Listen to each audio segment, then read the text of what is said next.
నీ ఆటపాటే కానీ నా మాటలో వంతనా నాటుకున్నదేమి? ఏం మాట అమ్మా? నా మాట నీకు ఏ మాట? అవునులే, మరి నీకేం చెప్పలేదు కానీ ఆడుకొని పాడుకోమ్మా. అబ్బా మర్చిపోయాను కానీ ఏం మాట చెప్పవే. నేను నీకేం చెప్పలేదు, ఆడుకొని పాడుకో. అబ్బా సాపాడు కోసం సోకు చేసుకుని వాగిట కూర్చునే నాసిరకం వారకాంతరం కాదమ్మా మనం. కుపేట్ల సైతము దొంతికొండలా దొరచగల రంగస్థానంలో. అయినా సరుకైపోయినతో సోవాసం ఎంతకాలమే? ఎవరే? ఏడే వాడేడే? ఎవరు వారు? వాడేడే భవానీ శంకర్ గారు. వాడు మన కొంపలో ఉంటే పొట్టగా బొచ్చి పురుగు పడ్డట్టు ఎన్నిసార్లు చెప్పానే. వాడిని ఈడ్చి చెవతలు వరస్తే కానీ వేరగడవదు. అమ్మా ఏమ్మా? అంత సొమ్ము పెట్టిన వాడిని అప్పుడు ఆవలకు పంపలేక చూస్తున్నానమ్మా. ఎంత సొమ్ము పెట్టాడు? పెట్టాడు తెగలొచ్చిపోతున్నాడు. తొట్లు పెట్టాడా, పుట్లు పెట్టాడా, దూసి పెట్టాడా, కొలిచి పెట్టాడా, మూరడ పెట్టాడా, పారడ పెట్టాడా? నీకేమైనా పెట్టాడేమో కానీ ఏ నాడైనా నాకు ఒక అర్థగజం పెట్టాడటే. అమ్మా తనకున్న సర్వస్వము మనకే దోచిపెట్టాడు కదనే. సరే పెట్టాడు నువ్వు పెట్టిందేదో కొంచెం బయట పెట్టమ్మా. పెద్దతనం వచ్చి నువ్వు మర్చిపోతావు కానీ నేను చెప్తా వినవే.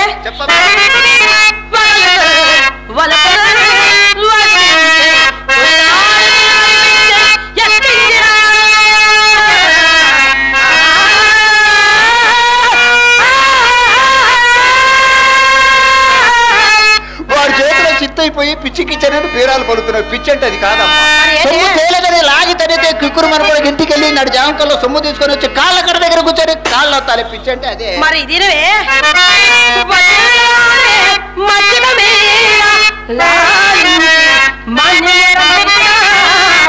మాన్యాలు మన కోసం అమ్ముతారంటే చస్తే అమ్మరు. కట్టుకున్న పిల్లని 2 కళ్ళతో చూడలేక మద పిచ్చి పెట్టి మత్తు పానీయాలకు అలవాటు పడి మన కొంపల పైకి ఎగబడతారే. మనం మెప్పు కోసం అప్పు చేసి మాన్యాలు ఏమైనా అమ్ముతారు కానీ మన కోసం చస్తే అమ్మరు.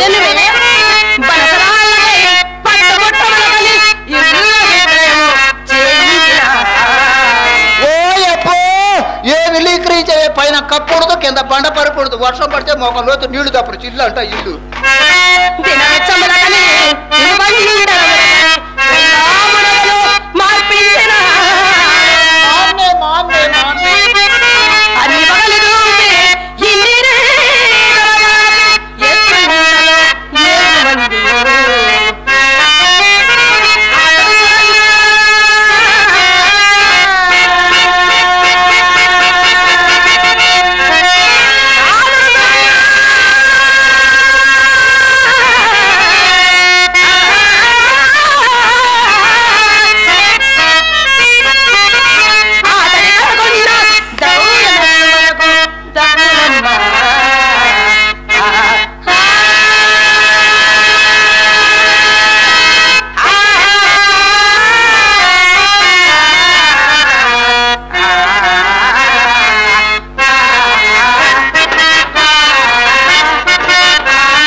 అమ్మా నీ అందమునకు, నీ చందమునకు, నీ విద్యకు, నీ తెలివికి ఒక్క లోటు లేని నీ పాటికి లక్షలు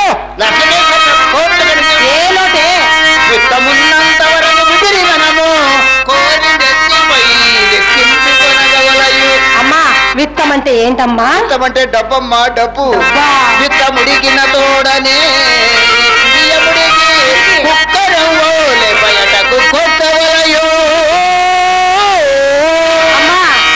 అంటున్నావు కదా.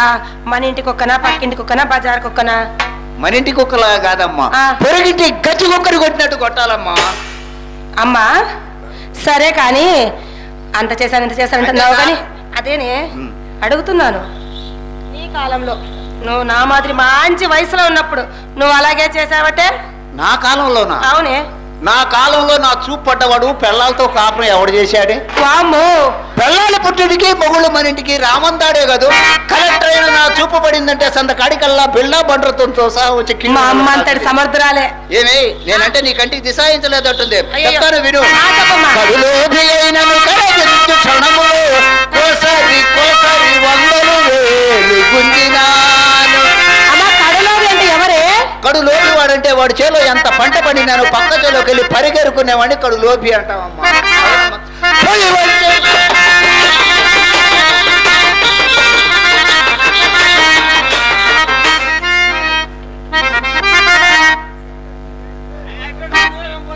ఏందమ్మా ఏమైంది? ఏమైందమ్మా? పులి అన్నావు కదే? ఏదే నువ్వే కదా పులి అన్నావు. ఏందమ్మా నేను పులి అనగానే భయపడ్డా. మన పులి అంటే భయం కాదా? అయినా అడవుల్లో తిరిగే పుల్లిడికి ఎందుకు వస్తాయి? ఏమమ్మా ఈ మధ్యకాలంలో ఊర్లోకి వస్తానే పులులు. యా పులి అని రా చెప్పు.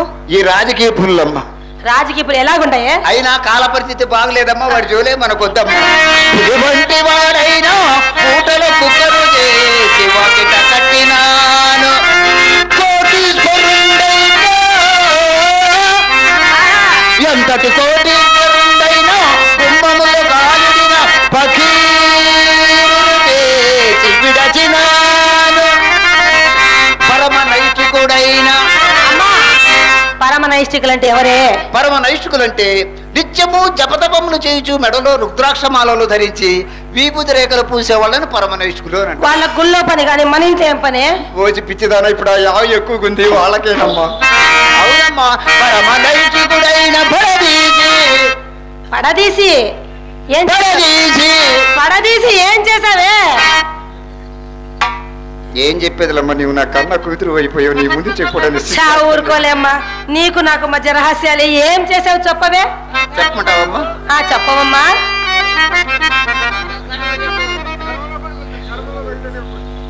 చర్మం ఏడుంది నాయన, మొత్తం ఎండిపోయి ఎన్నికలు మిగిలితే. మక్కునూరుపాలెం వెంకటేశ్వర గారు విశ్వామిత్ర పాత్రధారి నన్ను ఆశీర్వదించి ఒక 50 రూపాయలు ఇచ్చారు. వారు నా భగవంతుడు వెళ్ళవెళ్ళలా కాపాడాలని కోరుకుంటున్నాను. పడదీసి పడదీసి అంటున్నావు, ఏం చేసావే? పడదీసి పడదీసి ఏం చేసావమ్మా?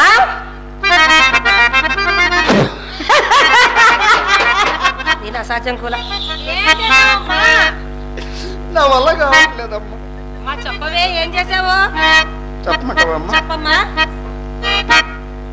ఏం చెప్పేదా? వాళ్ళు ఎంత చూడవి అదే పనిగా నాకల్లే చూస్తున్నారు. శ్రీహరి ఏం చెప్పిద్దో విన్నాం, శ్రీహరి ఏం చెప్పిద్దో విన్నామని. అంటే నువ్వు ఏం చెప్తావో విందామని ఉండారే. ఏం చెప్తావు? కాదమ్మా, నా పాత ఖాతాలు కదా, నా పేర్లు చెప్తారా చెప్పరా అని ఆలోచిస్తున్నారేమో. అలాగనా? అయినా నేను పేర్లు ఏం చెప్పనులేమ్మా. వద్దులేమ్మా, ఎందుకులే. పడదీసి నోటను పెట్టి ఎంగిలి తినిపించినాను. అమ్మా ఏమైందమ్మా? నువ్వు ఎంగిలి తినిపిస్తావు, వాళ్ళు ఎలా తిన్నారే? ఏమి ఈ శ్రీహరి ఎంగిలి చక్కెర పొంగలి ఆహా ఓహుని అరిచేతులు వేసుకొని అలా నాకునేవాళ్ళమ్మ. పదవి కోసం పాకులైన పైన సీట్లు దొరికేయో కానీ ఈ శ్రీహరి పక్కన చోటు మాత్రం దొరికేది కాదు. మన ఇంటికి వచ్చే కస్టమర్స్ ఎలాంటి వారు అనుకో? ఎలాంటి వారే? రాజులు, రారాజులు, విటులు, విటాగ్రస్తులు, కోటీసులు, డాక్టర్లు, యాక్టర్లు, డైరెక్టర్లు, ఓనర్లు, క్లీనర్లు, డ్రైవర్లు.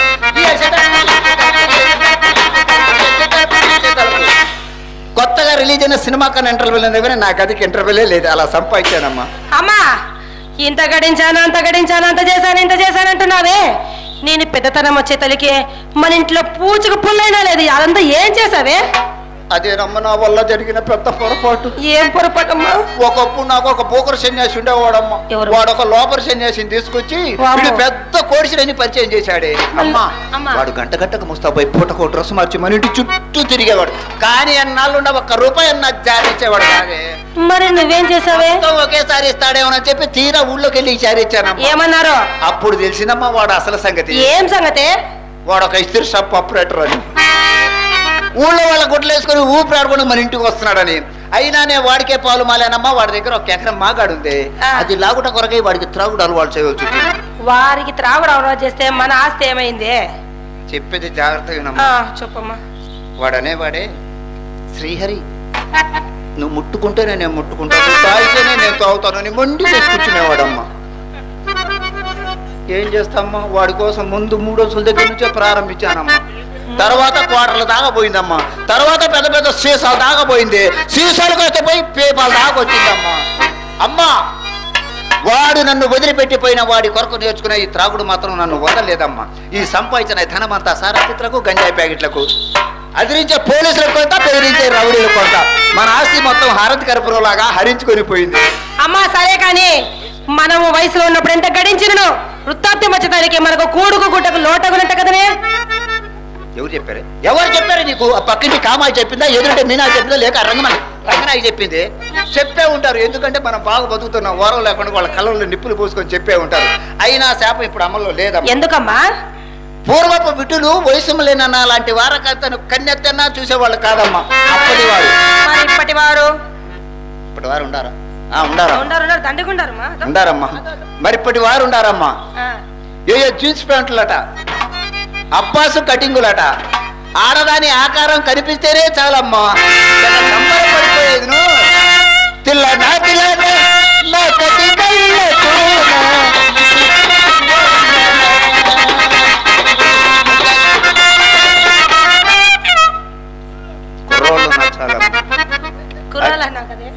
కుర్రోళ్ళు నచ్చాలని చెబుతున్నా. అదే నన్ను చేయమంటావా?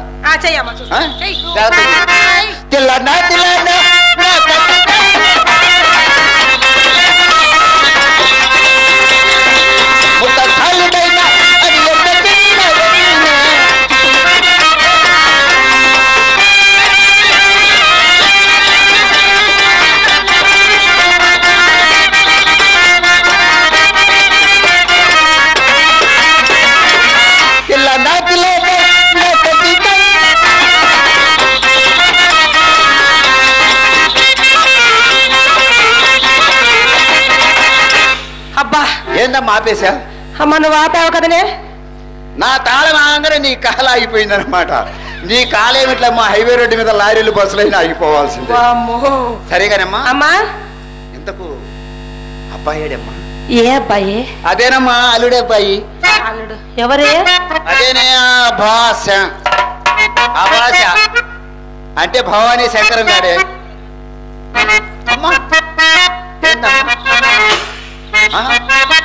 అమ్మా అమ్మా ఆయన పేరు వింటే నాకు ఎలాగుందంటే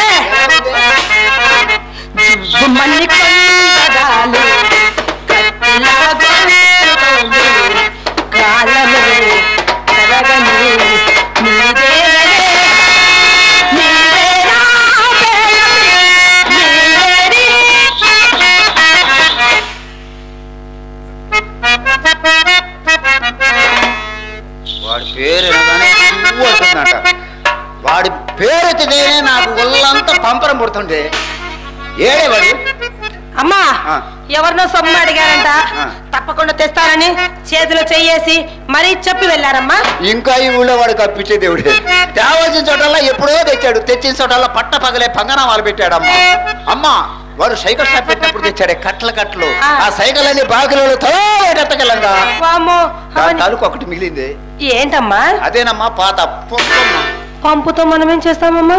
పంపు ఎందుకంటావేమే? నువ్వు ఎదురైనా నేను ఎదురైనా చిన్న చిత్ర ఎదురైనా అప్పడటం ఇదంతా నిన్ను చాటుకు పిలిచి పూటక మాటలు చెప్పి ఆ పూటక వాడు పబ్బం గడుపు చేసిన పన్నాకం.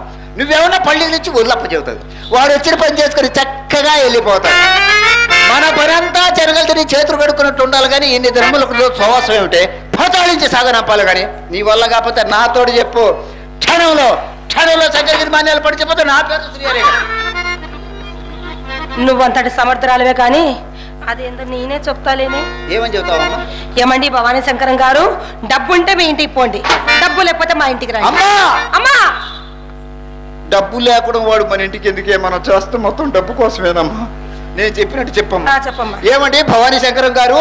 ఏమండి భవానీ శంకరం గారు, డబ్బులుంటే మా ఇంటికి రండి, లేకపోతే మీ ఇంటికి పోండి. డబ్బులుంటే మా ఇంటికి రండి, లేకపోతే మీ ఇంటికి అని చెప్పమంది మా అమ్మ.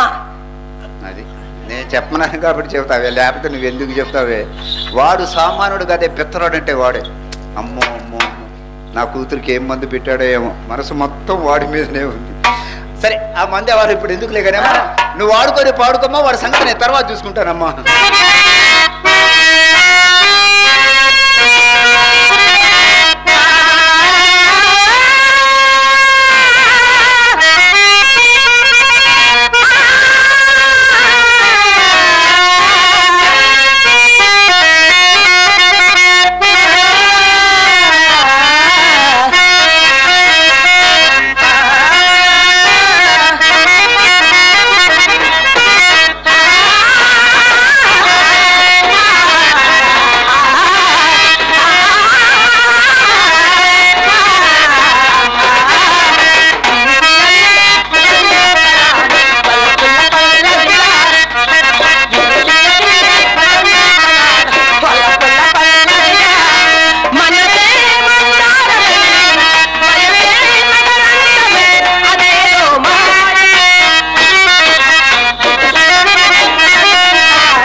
ముఖ్యముగా చెప్పవలసిన మాటే మర్చి మరి ఏ మాట గుర్తొచ్చింది? అదేనమ్మా మనోళ్ళు పెద్ద సుబ్బారావు గారు లేరు?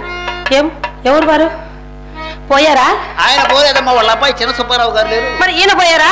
ఆయన పోలా ఈయన పోయిన తర్వాత మన ఇద్దరిని మాత్రం చేసేది ఏముంది?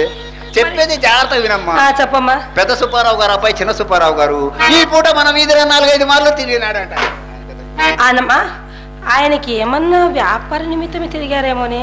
లేదమ్మా, మన ఇళ్ళకి వచ్చే వాళ్ళందరికి ఏ చెప్పు ఆయనకు ఆ చెప్పే వచ్చి ఏం చెప్పే చెప్తాను వినమ్మా.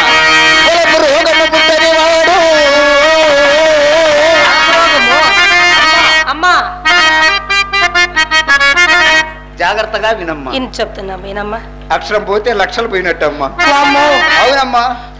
రోగము పుట్టని వాడు సానివాడకే రాడు, వచ్చేపో మన ఇంటి వైపు కన్నెత్తి చూడడు, అట్లు చూచిన వాడే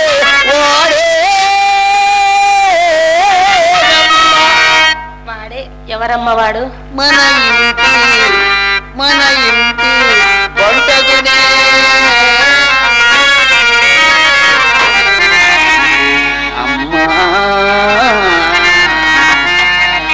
అంతేకాదమ్మా, అతడు ఈ మధ్య తండ్రి కళల్లో కారం కొట్టి కాసులు తెగ ఖర్చు పెడుతున్నాడు విన్నా. ఇంత ఏలా ఆ యదముండ రంగనాయ బట్టి నడమతో శ్రీ అంతయు అతని వల్లేనట. అమ్మా ఆ సంగతి తెలిసే మొన్న మేళానికి వెళ్ళామా నువ్వు నేను చిత్ర? ఆయన వచ్చారు కదా, కాసింత రవ్వంతా చూపించానే. ఈ తిరుడికి కారణమంతా అదేనేమో. రుచి తగిలిందన్నమాట. అన్నిట్లో నీ చేయి సామాన్యమటమ్మా. నీ చేయి తగిలితే 20 రోజులు ఎలాంటి స్తంభం ఎక్కినట్టేగా. అమ్మా నా మాట విని ఆ మేడపైకి ఎక్కి కొంచెం హుషారుగా కనపడవే. కొంచెం ఎందుకు కనపడాలమ్మా హుషారుగా? కన్నా బిడ్డవు కదంటమ్మా, అందుకోసం చెబుతున్నా. బాగా హుషారుగా కనపడమ్మా. అదేనే మా నేనెందుకే నాకంటే హుషారుగానే ఉండవు, నువ్వు కనపడవే. నేనమ్మా నేను కనపడే పడితే హుషారు వచ్చేవాడు ఉసూరు పట్టుకుపోతాడే. ఎలా కనపడాలి చెప్పవే. అమ్మా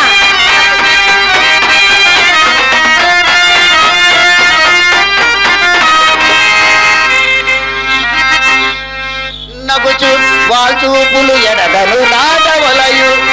వాళ్ళ చూపులు అంటే మామూలు చూపులు కాదా. మన చూపు పడిందంటే 60 ఏళ్ల ముసలోడైనా సరిగాక 6 ఎకరాల పొలం మన ఇంటికి రావాలి.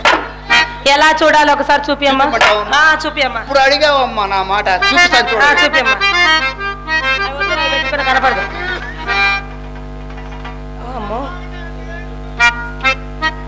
అంటే అవన్నీ సర్దుకోవాలా? సర్దుకుంటేనే చూస్తుంది అంత మాత్రమే. సర్దుకోకపోతే అసలు వాళ్ళు ఎందుకు చూస్తారు మనకు? అది అదే ఒక విషయం తెలుసో తెలియదు. జాగ్రత్తగా ఉన్నామ్మా. చెప్పమ్మా. మనం పోతా అలా అంటే చాలు, కింద చూసుకుంటూ పోయేవాడు కూడా గబిక్కి చూస్తాడమ్మా. పరిస్థితులు అట్టండి అమ్మా. వాళ్ళు చూపిస్తాను చూడమ్మా. ఈ కాలు చేతి మీద చెయ్యి, కంటి వైపు జాగ్రత్త చూడమ్మా.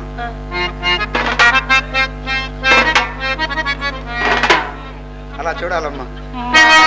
అవునమ్మా. చూసావే ఏదో ఒక్కసారి దగ్గరే. అమ్మా దగ్గుతున్నా? నువ్వేమన్నావు కదా. అమ్మా దగ్గుతా చూడు. అదేంటి ఆసుపత్రి దగ్గు. నేను ఒకసారి తగ్గేలాగానే మోసపోయానమ్మా. ఈ ఊళ్ళో మోత్పర్రి అయితే ఒక ఆయన ఉన్నాడమ్మా. ఆయన మీద ఒక్క వాళ్ళు చూపిసిరానే వాళ్ళుండే పడి వస్తున్నాడు. మన ఇల్లు అనుకుని పక్కింటికి ఏమైనా పోతాడని చెప్పి నీలాగానే గట్టిగా తగ్గి సగిలించానమ్మా. మరి ఏమైంది అప్పుడు?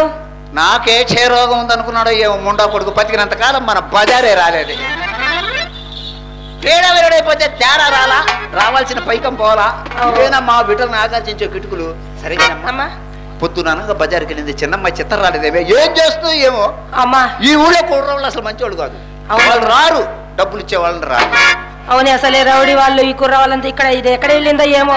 పోయి చూసిరానా? చూసిరామ్మా. నేను చూసిరానమ్మా.